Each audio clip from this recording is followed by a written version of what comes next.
Hi, this is Kathy Weymouth from Tune the Temple, and we're in a short series called Minimizing or Minimization. And I really want to help you to see that this is a common thing that happens. We often experience it, we often dish it out, and if we can become a little bit more educated, we could maybe stop some of it coming at us, and we could also curtail it doing this to others.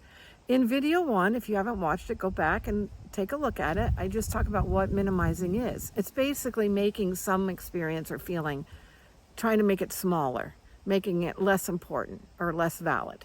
Okay, and I also talked about why people do this and some phrases that are some, things that you can hear or may come out of your mouth and you will know, oh, this is minimizing. And one phrase is you're being too sensitive. That's an example. Okay, so go back and watch video 1 and then come back to this.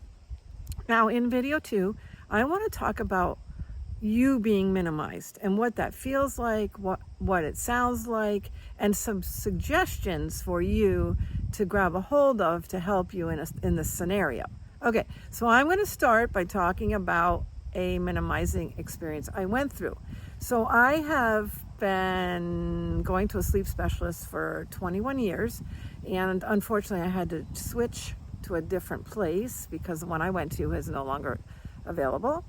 And so the person I'm working with is not great at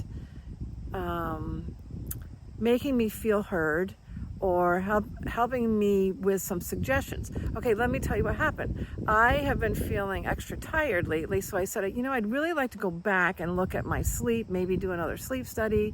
I know I was diagnosed with non-restorative sleep back in 2002. I'm really curious. Matter of fact, I asked my boyfriend for a Fitbit so I could track my sleep because I really want to get some insight.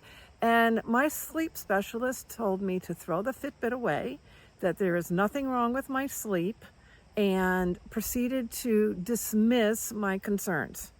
Now, I got to tell you, this did not feel good because I was really looking for help. I said, I need help.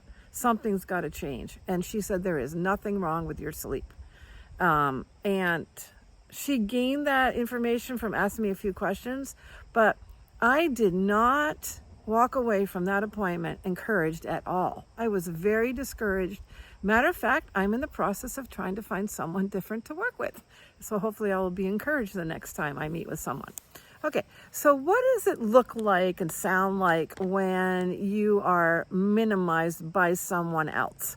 Basically, you're going to feel these things. You might feel unheard. You might feel dismissed. My sleep issues were definitely dismissed. You might feel that you are being controlled by someone or manipulated.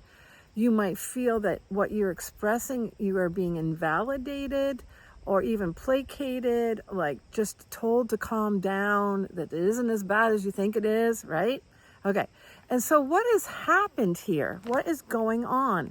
So sometimes what happens is a person immediately comes back, like I shared in video 1, trying to make you feel better. Oh, it's not as bad as you think, let's look at the silver lining. Let's look at all the good things in your life.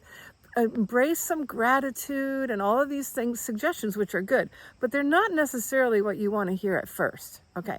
You might also be told that you are, like I mentioned, that you're being too sensitive. These phrases are spoken to you. And another one is a real one that you might hear often is right away when you start sharing something difficult, other people might start to give you advice.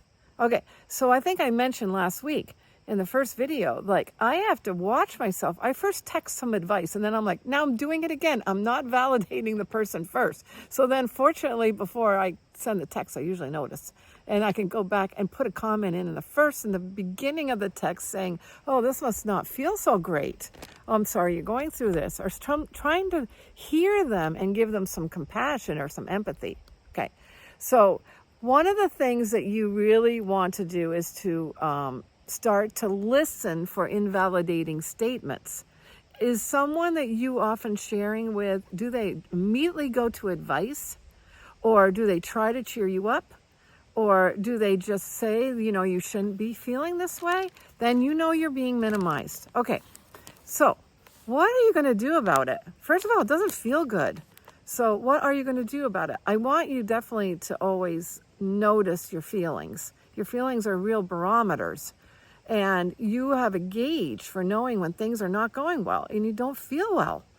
Or you feel sad or mad, or I actually cried. I cried during the appointment. I was so upset because I just had been so tired. And the last thing I needed was my sleep specialist to tell me there's nothing wrong with my sleep. Okay, so you might cry. Anyway, so first of all, I think there's like 5 things. Let's go through the 5 things I would recommend. Number 1, start to really put on an antenna for hearing minimizing coming at you. Okay. Number 2, ask yourself, how does this feel? And you can do this in the moment, in a texting conversation or in a conversation with someone else. How does this feel? How am I feeling right now? And then number 3, if someone's right in the middle of minimizing your experience or your feelings, and you're aware of it, you should stop it. And how are you going to do that? Okay, so number 3, you want to stop what's happening. And number 4, I suggest that you speak. Now, speaking is hard in these situations for some of us. It's hard to speak out what we are actually feeling. But if you can make it be about you and make it be about I statements and say something like, I hear you giving me advice, and that's not what I need right away. First, what I need is to be heard and understood. Do you think you could say that? I mean, that it's coming from you. It's all you. It's not like, would you stop? You're not like attacking the person. Would you stop giving me advice? No, I hear you giving me advice, but that's not what I need first. First, what I need is to be heard and understood. So could I repeat what I'm going through? And could you listen to what I'm sharing? Okay, so that would be step number 4. And then step number 5, hopefully, you have some other things you can do after this conversation takes place. You could validate yourself. Remind yourself it was a difficult situation, and it's okay that I feel this way. Or you could find another person to talk to. Like I can find, hopefully, another sleep specialist. Okay. You could set boundaries with certain people and just realize that, you know what, every time I share a difficult thing, they're not listening and hearing me. They're not empathizing with me. And I've tried to share that with them, but they just don't do that. Well, you know what? Maybe that's not the best person to be sharing with. So maybe find someone else to share with when you're going through something difficult. And then, of course, pray and ask for spiritual inspiration, or go out in nature, or find what works for you to really feed your soul, because you might need to recover a little bit from a minimizing experience. Okay, so this is Kathy Weymouth at tunethetemple.com. I hope these strategies help you. I really want this week for you to feel what it's like to be minimized, and then embrace some of those strategies. Go back and rewind and jot them down, the 5 things I just gave you. Okay, Kathy Weymouth at tunethetemple.com.